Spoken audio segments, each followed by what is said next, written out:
The Strait of Hormuz crisis is prompting the biggest global oil supply shock in history, but it's not just about energy. I'm Divya Gopalan, and on Connected on TaiwanPlus, we speak to a top economist to understand how Taiwan is blunting the impact, how some countries are leveraging their refineries, and why we are entering a world of choke points.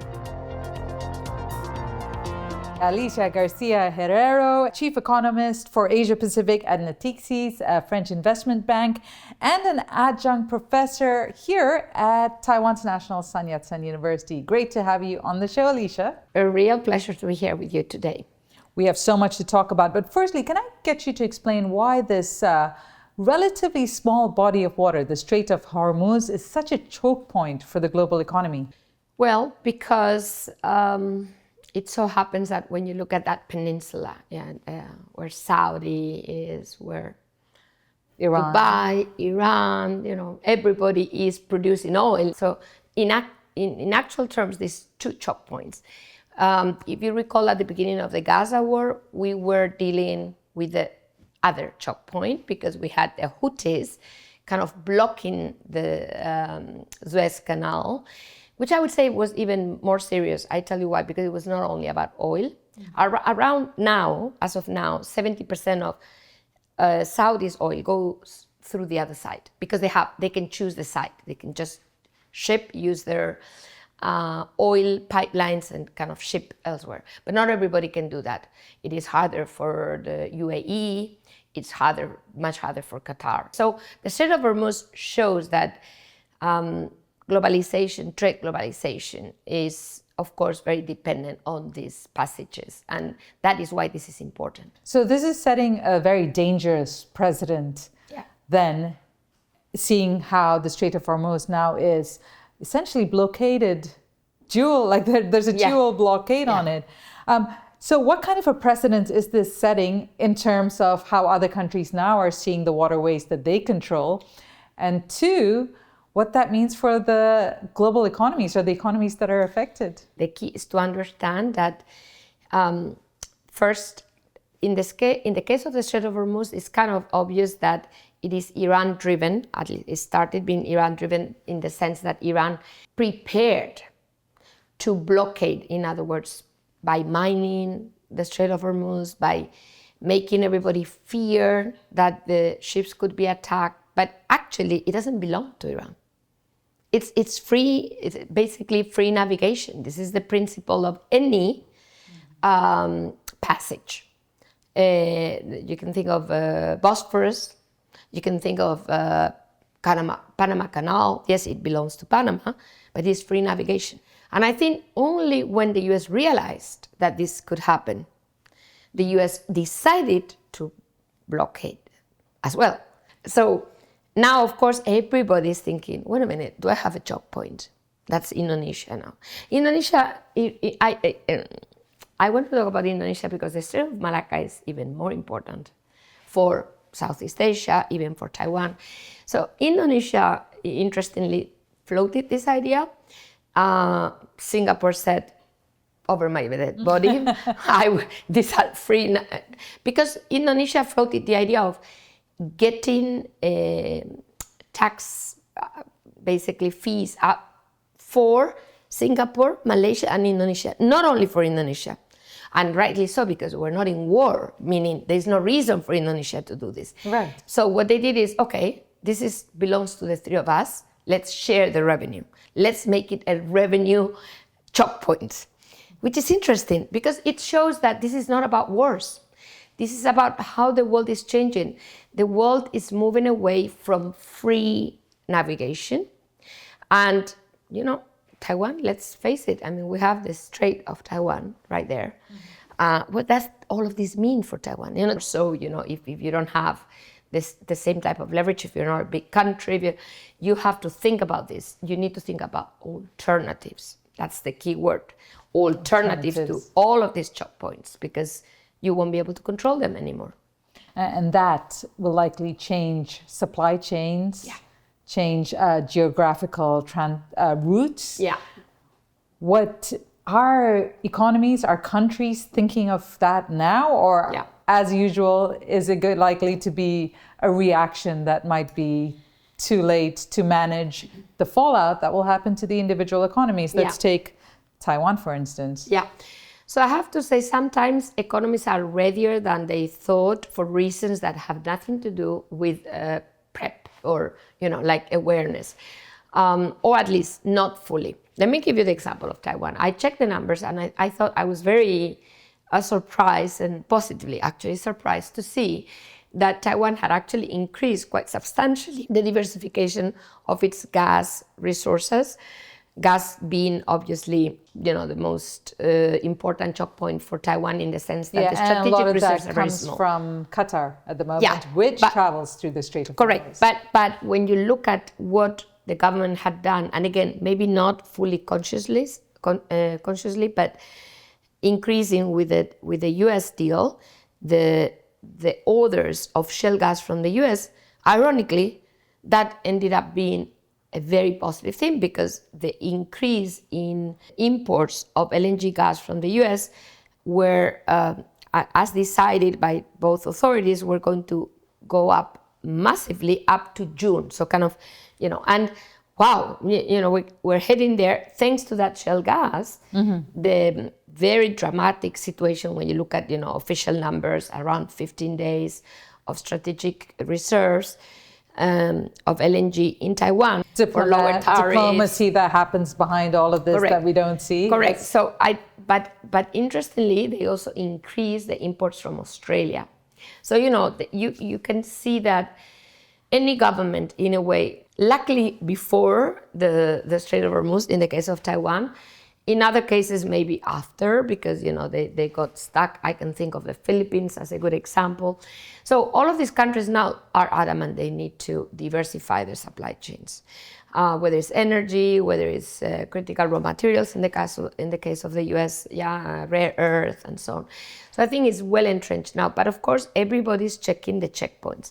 In fact, even China is worried about the checkpoints, because the Strait of Malacca is a checkpoint. Everybody's mapping now where they could be cut off and what other alternatives.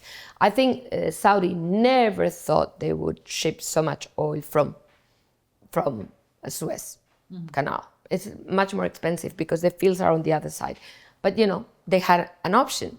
So everybody's thinking, okay, more expensive options, but still reasonable options in case of. So this is the new world. No efficiency, but resilience. That's we learned this from COVID, the hard work, but we'll continue to learn it every day. And the Strait of Hormuz is another, hard lesson of how much resilience is important for any economy. And as you said, a lot of countries had relied on the principle of freedom of navigation, so it wasn't even part of their strategy. And now it has to be part of the strategy. Going back to the Strait of Hormuz and using it as an example of how much a small body of water can affect. It's not just oil and transportation and fuel. It's also all the byproducts of oil, which will affect economies across the board, particularly in Asia. Can you tell us about what that is? Yeah, okay. So crude oil is just the beginning of the story, because some countries may have relatively small resources, as I mentioned, Taiwan in the case of LNG gas. By the way, strategic resources, I have to say, I don't think anybody really knows, at least not in Asia. Taiwan is an example. China is an even bigger example. So they tend to minimize the strategic reserves. But as a matter of fact, probably they are bigger than, But anyway, still probably, not enough if the Strait of Hormuz continues to be blocked. But your point is, what else is affected? So the else is actually less important for the big refinery economies, because it's all about the refining capacity. So it works like this. The Gulf refines a lot of its own crude oil because it was the easiest way to move up the ladder. You do aluminum, you do plastic, you do petrochemical industry, you do sulfur. A lot of very important inputs to production. Some are very important for semiconductors, for example, helium. So helium is key for Taiwan. Where's the helium? The thing is that some economies have humongous amounts of refinery capacity. This is China, big. not helium though, interestingly. For some reason, they don't have a lot of strategic reserves of helium, but they have a lot of sulfur. They have a lot of jet diesel. And in second order, you have South Korea and Japan. And I would say Taiwan third, because you have a big petrochemical industry here. Right. Because you are a big industrial power. So, you cannot possibly import all of that. It would be, so, who will suffer the most? Those without refinery capacity. Who are they? The Philippines, Thailand, and Vietnam. Vietnam is also in a bind because the refinery capacity, they used to import mostly from Singapore, then China, Singapore. Then they build their own refinery, but it's by no means enough for their industrial capacity. The US doesn't have enough refined capacity, and therefore you can have a lot of shale gas, but if you cannot transform it in diesel or gasoline, your prices are going to go up a lot because you need to import. So, and you say, never mind, they can import. Not really, because the countries that have refinery capacity, like China, they hoard it. Yeah. So China is imposing export controls on export limits, quotas, on jet fuel, Australia, and sulfur now. So because they fear they won't have enough for themselves. So I end by saying that the key here is that there is no risk sharing. Risk sharing meaning, okay, you have a lot of helium, so I give you sulfur. There is no risk sharing to reduce the risk on the refined capacity. Crude oil, we know. There's no risk sharing, but that's a market in itself. But I think the refined capacity we could do better, if you think about it. And who is starting to do this, interestingly? Japan. Interesting. Japan is offering some kind of swap line, if you want, for Southeast Asian economies to import jet fuel. And this is a geopolitical tool now. You have leverage. Taiwan could actually think about this, because this is something in some petrochemical sectors where Taiwan has had overcapacity. Reason why Taiwan had overcapacity is that China was pushing down the prices. So, in other words, we're already seeing those supply chain shifts. We're already seeing how different countries are changing their trade strategies. Do you think this is for now the way things are going to be? If, for any reason, the Iran war ends very quickly, will people or will governments go back to, what do you think, go back to how they operated before? Or this is a hard lesson? A hard lesson. If you look at the data, since COVID, most countries have and companies have stockpiled much more than before. So that's a trend. Yeah, China more than anybody else. But what is everybody going to do now? If China is better off because they stockpile, I'm going to stockpile too. Yeah, it's obvious. So this is reinforcing a trend which started with COVID, and therefore I don't think we're going back. And on the choke points, everybody's to scan the choke points, but also figure out, and this is going to bring a lot of infrastructure investment, new routes.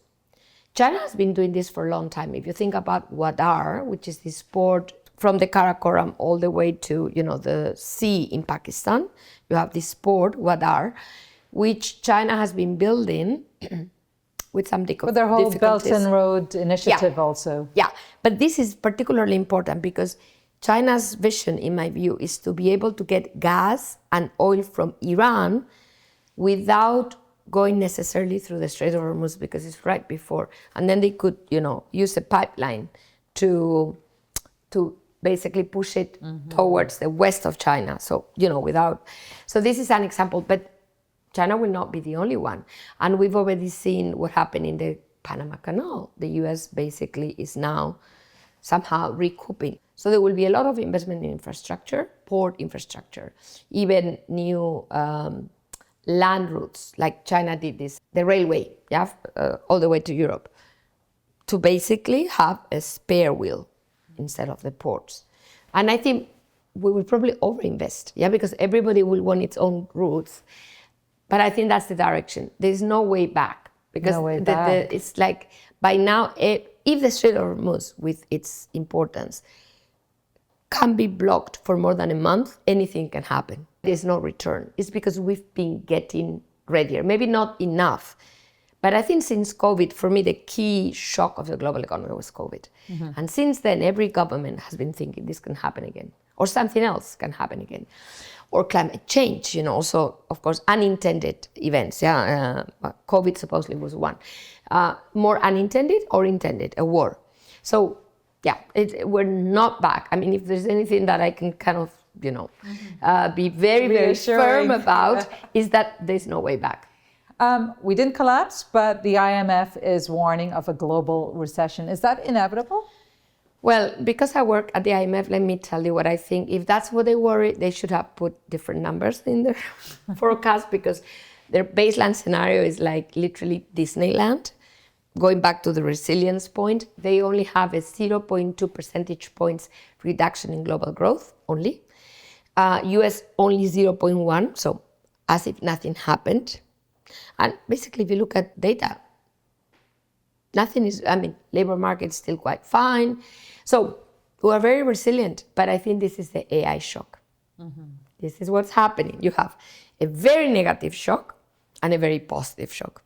So depending on where you are, Taiwan clearly, we had industrial production, 29% increase in industrial production in Taiwan in March. What do you do with that? So of course we don't have energy, but it's booming, So some sectors will probably suffer. I think the government has been very careful in controlling the kind of not passing through the increase in oil prices. So that's partially why we have, and they have enough fiscal space to do that in Taiwan. So in a way, Taiwan, in my view, even if, again, you look at the numbers, they don't have enough gas and so on, I think because they have fiscal space, they can afford it, because they can always subsidize. The problem is if you are Thailand, Indonesia, those countries, I think the IMF is a bit too optimistic, because there will be some countries maybe hitting recession. Those with no access to oil or refineries. Yeah, but it's not going to be Taiwan, in my view. And to get into a global recession, you need the US economy to collapse, basically, in essence. But because they are so dependent on the AI revolution, it's very unlikely. Right. So, and they have, by the way, shale gas. The only problem is some refined capacity. So it's very hard to see. I would say, I doubt we will see a global recession out of this one. But we will see more inefficiencies, more hoarding of everything, less globalization. All of these things are longer-term problems than a recession, but perhaps more worrisome, because they are structural. The other phrase or concern that has been spreading and circulating is inflation. Yeah. This Strait of Hormuz choke point crisis is likely to lead to more expensive oil, more expensive byproducts, etc. So many countries are bracing for inflation. Is there any way, when you have a supply shock like this, is there any way that governments can, at this point, prepare or blunt the effect of that? Yeah. Or is this beyond what central banks can do? Well, a central bank, I've worked at several central banks, and we have this line, it's like a textbook line. Whenever you have a supply shock, which is this one, you do not react, you wait. Yeah, this is the so-called see-through. We had the Philippines hiking in, I think yesterday, but the Philippines is in a different ballgame because they cut so much. Their currency, Philippine peso, is very weak, and also they need to destroy demand. Again, the Philippines' only way to reduce the massive cost of these refined products, not only oil, is to destroy demand. But in the case of Taiwan, you cannot destroy demand. Let me tell you why. Very simple. First, you can afford reducing the cost because you can give subsidies. Yeah, you have enough fiscal capacity. Second, your production is too juicy, if you see what I mean. It's chips. So those chips, you can pass on the increased cost of energy to the final buyer because they are unsubstitutable. Right. So in that regard, I think you can kind of spare, your economy from this shock, to some extent, of course not. But if you're the Philippines, you need to destroy demand.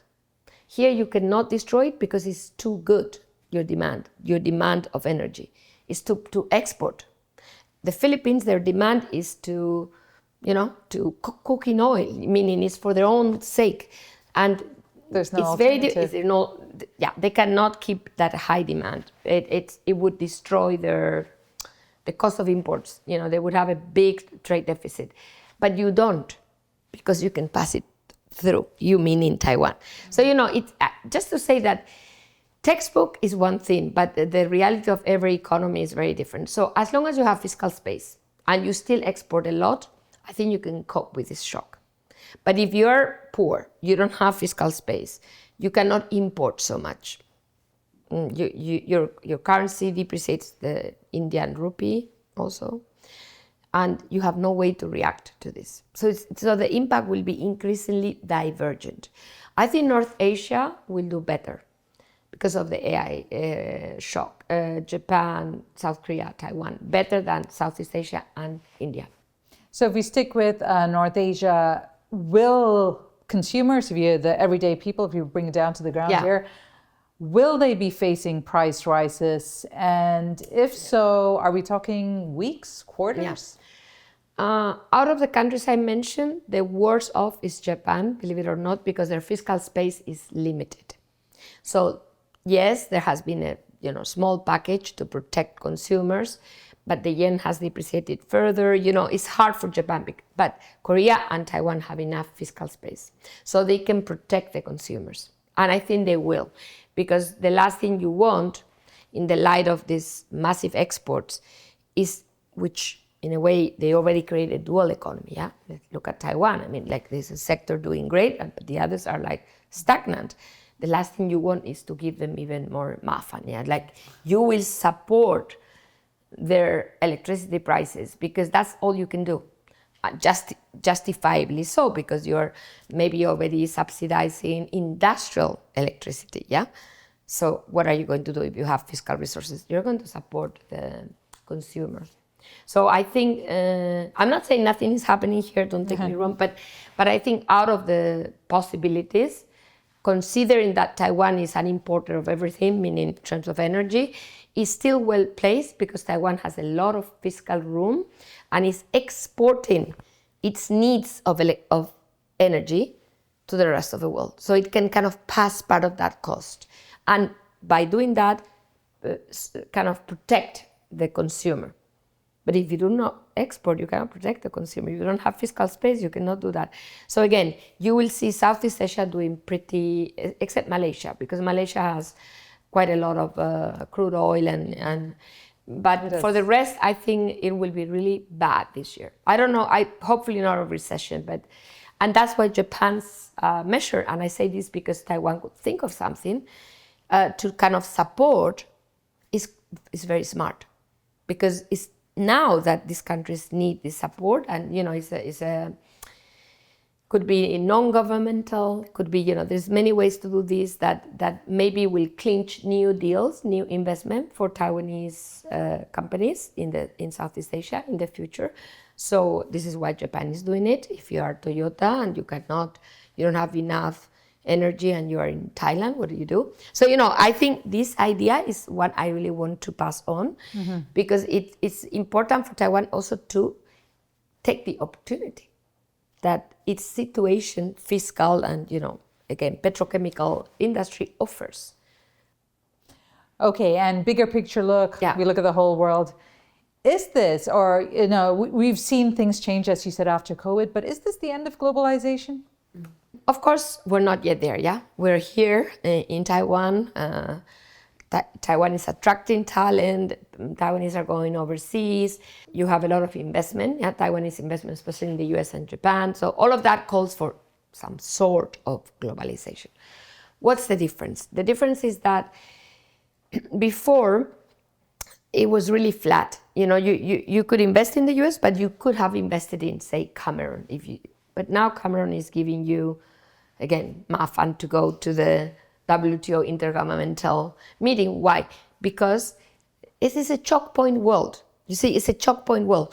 It looks the same, but it's not the same. Maybe you feel comfortable investing in the US, and that's fine. But that doesn't mean you can do it everywhere. So before, you could basically choose at your ease. Now you will have kind of closer ties and difficult ties, and that will be true for everybody. So for me, that's kind of the difference. It's more like a fragmented globalization. The flows continue, but not everywhere. So, if you look at Taiwanese data, it's everything going to the US. It's exports going to the US, FDIs going to the US, to a lesser extent, Japan. So, it's not everywhere. Actually, Southeast Asia is less important than before.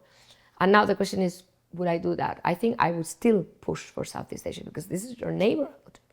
So, just saying that the old globalization is dead, but that doesn't mean we are only looking inwards. It's a fragmented globalization that we have embarked since COVID.